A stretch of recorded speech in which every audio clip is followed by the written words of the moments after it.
Estou claro que estamos facendo un resumo moi complicado de facer, pero entón, fornos e rutas comerciais poderían ser outros aportes dos romanos?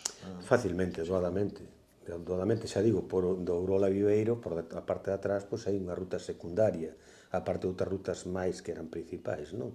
Por outras zonas, evidentemente. E despois aquí, o que hai que ter presente sempre é o tráfico marítimo. É dicir, aquí o fundamental foi que os portos naturais da Mariña sempre estuveron abertos a todo tipo de trafegos, tanto do norte, da Europa nórdica, como das zonas de abaixo, digamos, non? Das zonas mediterráneas, que tamén subían cara arriba. Que houve sempre unha tradición moi grande. Xa apuntache algo, no? Dos mosteiros e das ordes. Como marcaban, ou marcan, ou marcaron nesa época da Idade Media, abstinencias, vigilias, e incluso o calendario casi do prato ou da mesa que temos durante o ano, non? Aínda a día de hoxe. Si, bueno, a Idade Media é unha época tamén moi oscura, non? Porque non temos apenas documentación das comidas, hai documentación de outros tipos de relacións da vida, de todo, non? Pero das comidas apenas atopei, non atopei nunca nada en concreto, casi, non? Sabemos que Viveiro, por exemplo, nesa época, pois destacaba sobre todo polo monocultivo do viño. O viño é o monocultivo, o Val de Landrove todo estaba dedicado ao monocultivo, e entón o monocultivo do viño daba lugar a unhas ordenanzas municipais moi estrictas que prohibían a entrada de calquer tipo de gando dentro das viñas. De feito que inicialmente eran tan duras que incluso se entraba un boi, vaca ou porco ou calquer outro animal, o propietario da viña podía matar ali mesmo e quedarse con el. O cal de lugar a moitas picarescas, a moitas liortas, a moitos pleitos, porque houve seguramente algún que o meteu dentro. Entón chegou o momento que as ordenanzas municipais modificáronse en distintas ocasións e foronse edulcorando, non? Pero a pesar desa edulcoración, para non ser tan estrictos, dentro do Val de Viveira había unhas marcas. Había unhas marcas cunhas chantas de pedra donde se estipulaba donde se podía ramonear, donde se podía alindar ou apastar as greas de gando, non? De feito, na gañidoira ainda hoxe na actualidade, e nas partes altas vemos as greas de cabalos, se baixamos de Lugo a Viveiro, non? Pois están desde esa época. Porque non podían estar nunca no val. Tiñan que estar nas zonas de monte, nas zonas altas, para non afectar as viñas. Porque había un proteccionismo moi grande debido a que as viñas de Viveiro, que estaban protegidas totalmente, porque entraran dentro da carreira dos viños europeos durante a idade do xeo, que foi cando aproveitaron para colarse pola falla de viños en Europa, debido ao frío, esta era unha zona máis cálida. Pois entón, que pasa? Sabemos que as naos e as cocas de Viveiro, no século XII, XIII, xa estaban en Burdeos, e en outros países nórdicos facendo a carreira de viños. Irlanda, Inglaterra, Flandes, etc. Non? Entón, que pasaba? O Val de Viveiro, con esas marcas, prohibía totalmente que a ganadería estuvera abaixo. Iso iba en detrimento do pastoreo e da gandeiría, claro, que estaba reducida ás partes altas. Xa fosen os vacunos, fosen os cabalos e os porcos, que estaban constantemente controlados, incluso os da vila. Tiñan que salir polas mañás a pasear con eles e volverlos para dentro, non? Para que non comesen precisamente nos emparrados, non tanto, pero non chegaban, pero nas viñas baixas sí. Entón o viño foi unha parte económica nesa parte moi importante, non? Fundamental, pero tamén condicionou o resto. Condicionou a gandeiría, por un lado, que non a reduxo, pero reduxo as partes altas, e condicionou tamén aos campos de cultivo. As terras de cultivo, por exemplo, os cereais, ben fose o trigo, ou ben fose o centeo, que era o que se plantaba principalmente, ou o millo miúdo, o mijo que se chama, e a avea e a cebada, quedaron moi reducidos. Entón, Viveiro sempre estaba sedento de sal, que faltaba, para conservar os alimentos, o peixe, ou falto de pan. De feito, por qué? Porque non había terras de cultivo suficientes porque estaban dedicadas maioritariamente a viño. Entón, o pan de onde viña? Porque, claro, se faltaba pan, había fame ao momento. Se había fame, había protestas. O Concello, cando había falla de pan, que había sempre, recurría ao pan de sobre o mar, que se chamaba, que era o pan que viña nas embarcacións, nos barcos, nas cocas, nas naos e demais embarcacións que viñan de outros países. Ou ben da Bretaña francesa principalmente, durante o século XII, XII, XIII, XIV, XV, XVI en adiante, algún de Portugal en menor volume, e principalmente despois deso tamén viría, digamos, da zona de Castela, máis tardíamente, a través da cornisa cantábrica. Sería un pouco como estaría, non?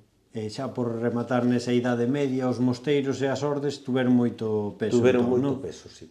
Canto ou como condicionaron ese calendario litúrxico ao calendario ao final do ciclo do ano dos viveirenses, non?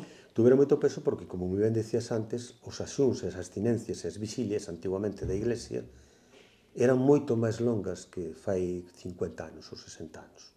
Ora ninguén a respecta casi. Hai moi pouca xente que a respecte, non?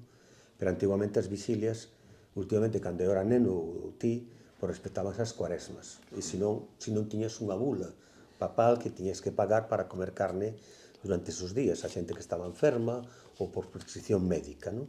Pero xeralmente, naquela época, había vigilias e axúns por parte dos clérigos e a xente do común de máis de 100 e pico días ao ano. Dos 365 días do ano, 100 e pico días ao ano, estaban baixo esa normativa. Entonces, que pasaba? A Iglesia era moi estricta neso.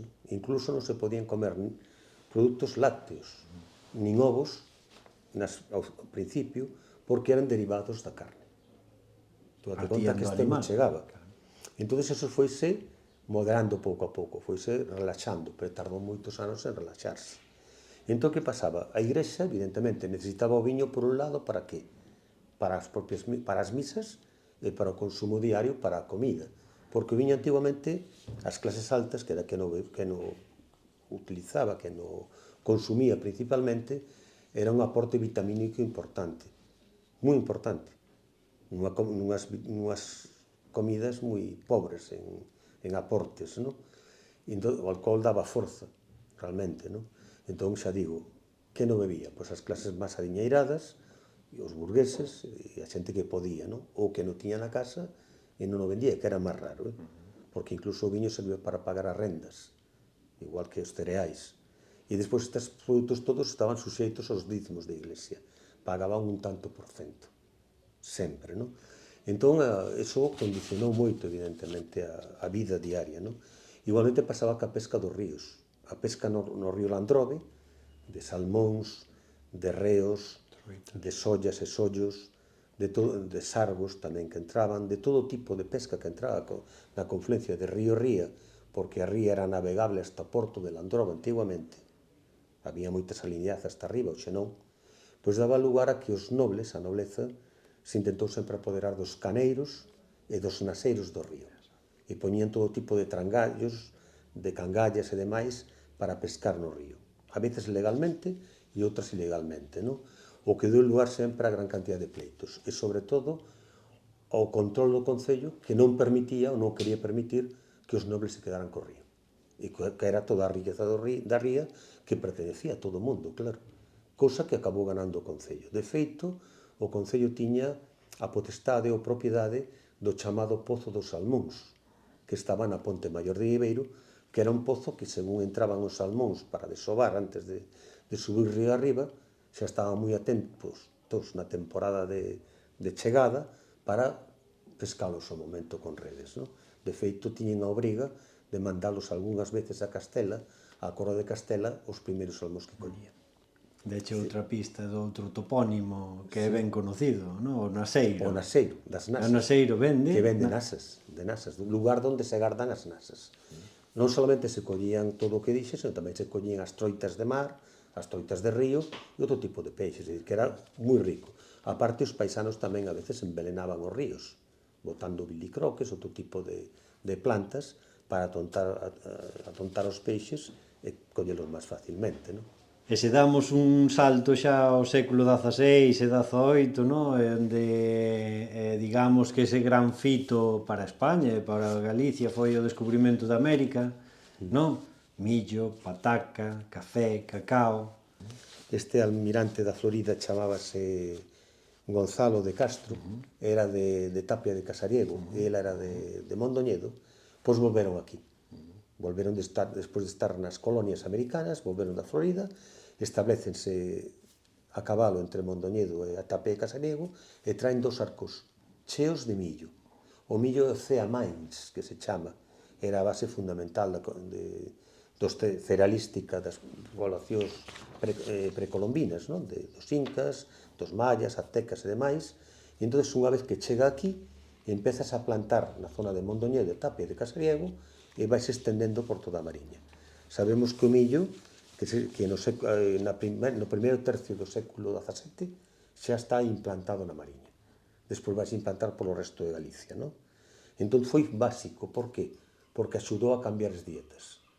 As fames endémicas que había sempre ante calquer mala colleita, hai que dicir, por exemplo, que antiguamente as rogativas e novenas e peticións eran casi diarias, non?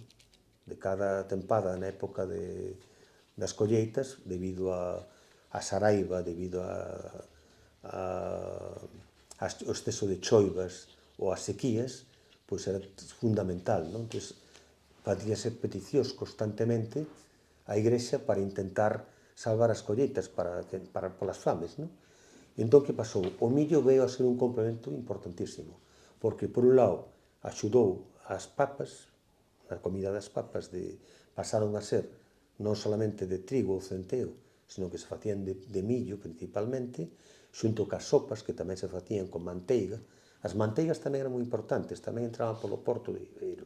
Manteigas de porco, manteigas de vaca ou mantequillas finas, non? Que se facían, neste caso, nas parroquias de Viveiro, non?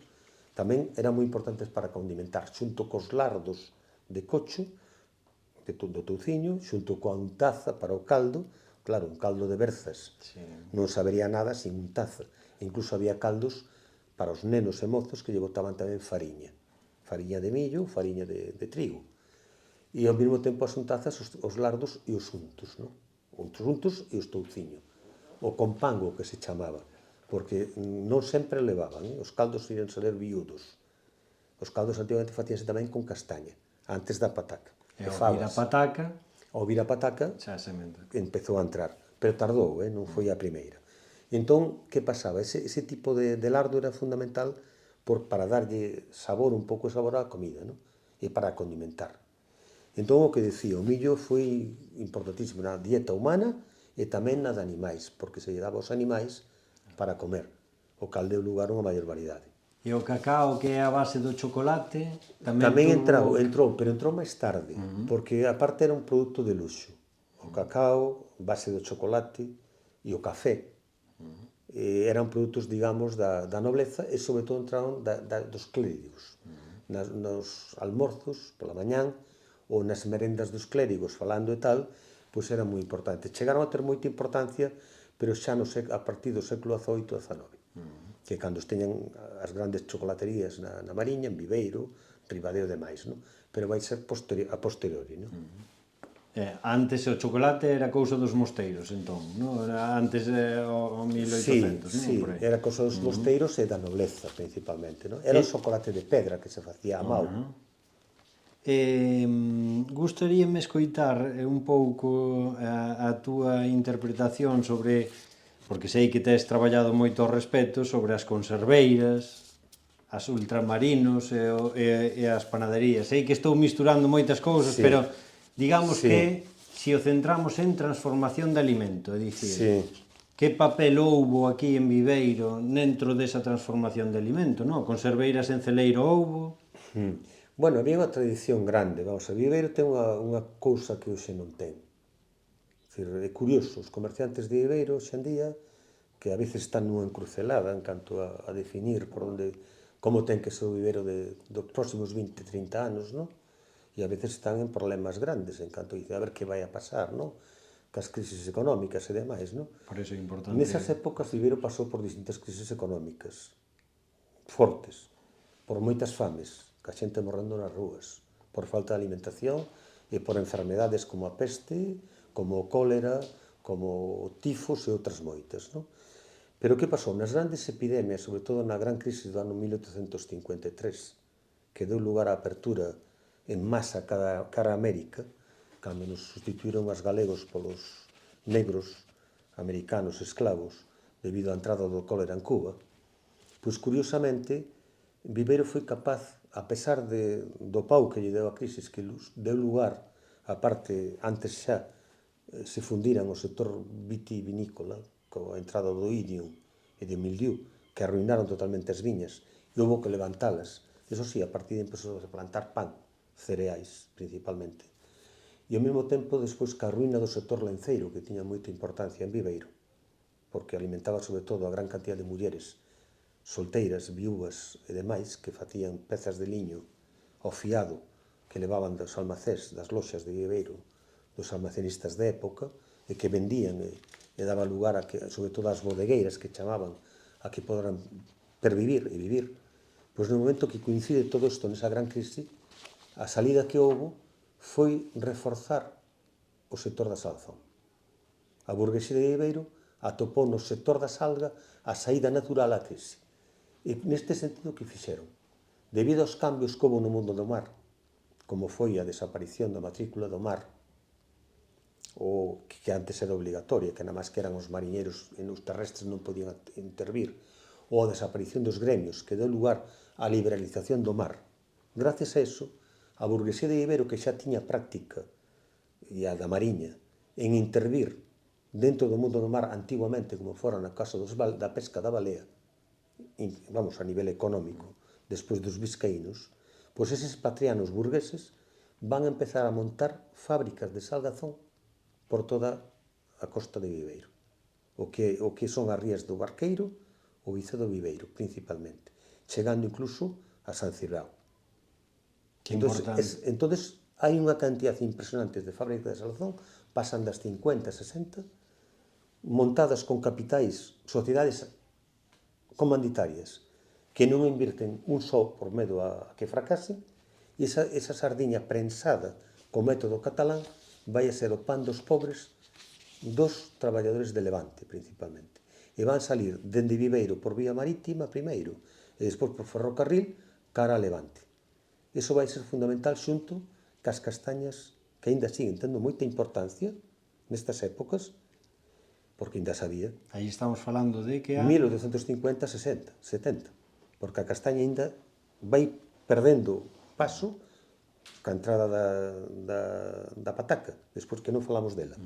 Entón, que pasa? Esas castañas que eran castañas maiolas, secas, curadas nas aldeas, nas lareiras, ou secas ao aire, que despois se metían en auga a remollo, como se foran pavas, xunto cas favas, para facer o caldo, van ser fundamentais, porque a castaña pomíase en caldo, a maiola, comíase con leite, que era tamén como cea ou almorzo, comíase asada e comíase como zonchos, cocida, con un pouco de anís. Entón, claro, tiña unha función tremenda. Despois foi sustituída polas patacas, cando a pataca, como sabemos, ven de América. É un produto que ao principio non se come en Europa, porque tiña unha moi mala tradición, moi mala, decían que se producía a lepra, que si tal, entón empezouse a poñer de moda nas cortes europeas, en concreto en Francia. Pero como de moda a flor da pataca, que a poñían as mulleres no ojal.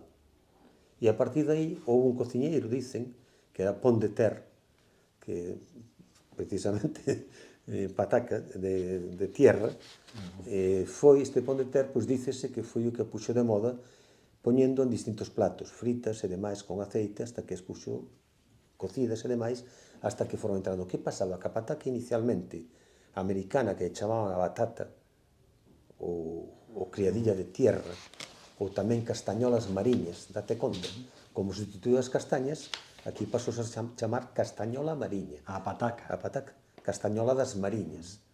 Entón, curiosamente, ese produto vai a cambiar totalmente todo. Así que vai entrar polas grandes fames de Irlanda e polas grandes fames de 1879-76 de Galicia, e aquí, curiosamente, en Viveiro, e o que é toda a terra de Viveiro, entra moito antes. Sabemos que xa está, estou mirando aquí nos apuntes rápidos, que non sei, que creo a dar a data exacta, máis ou menos, que non sei onde o teño.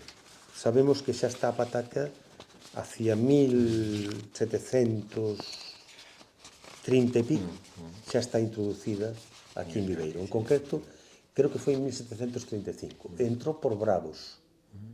En Bravos, o cura de Bravos xa dá conta o bispado de Mondoñedo como cobraban o dizmo por todo, polos ovos, polos cereais, polo viño, por todo, o 10%, pois neste caso a pataca escapabas.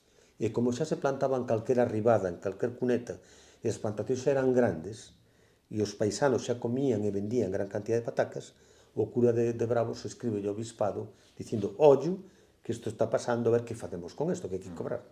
Entón, o cura pleitea cos labregos na época, hai un pleito impresionante que en Bravos, que acaba ganando a igrexa e acaban tendo que pagar o dizmo, igual que o resto dos produtos, a pesar de que era un produto novo que viña de fora. Entón, a partir dese momento, hai unhas revoltas tremendas na terra, en Río Barba, Viveiro, toda a zona nosa, Cabanas, San Pantaleón, todas as zonas altas levantáronse contra a iglesia, pero acabaron perdendo o pleito. Pero é un exemplo do que foi. E a partir de aí a pataca liberalizou as fames, porque claro, era alimento igual para as persoas como para os animais, para cebar os porcos e outros animais, as vacas e demais. Entrada a pataca, xa temos tortilla, co ovo xa temos tortilla. Sí. Gustaríame que deras algunha pincelada sobre eses momentos comunitarios ou festas populares, non?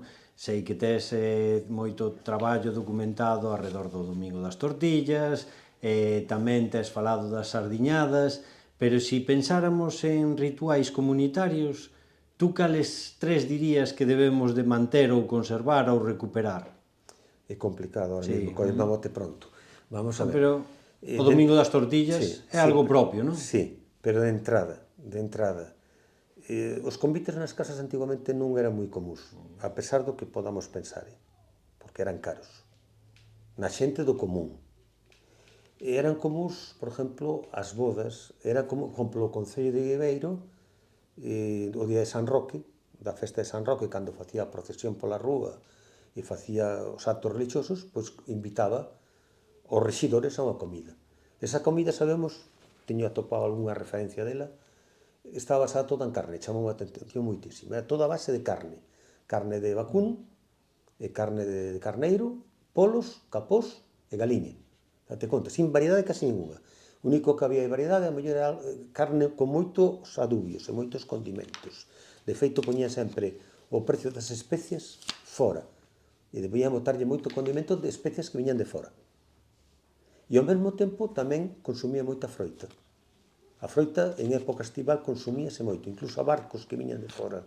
Algún capitán de barcos que viña ao Concello, a mellor en época de guerra, teños complementado, aparte de con polos ou con galiñas, sobre todo con froita, con paxes ou testos de froita do país, debido á abundancia que era e ao bo que era, non?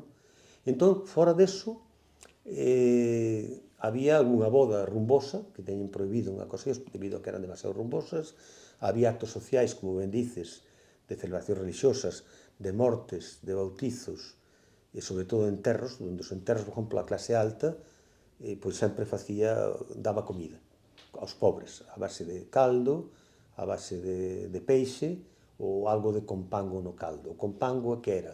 Era algo de carne cocida, a mellor chourizo, e algún tipo de carne que acompañaba ao pan. E sobre todo o pan, porque o pan non podemos esquecernos nunca que era algo sagrado.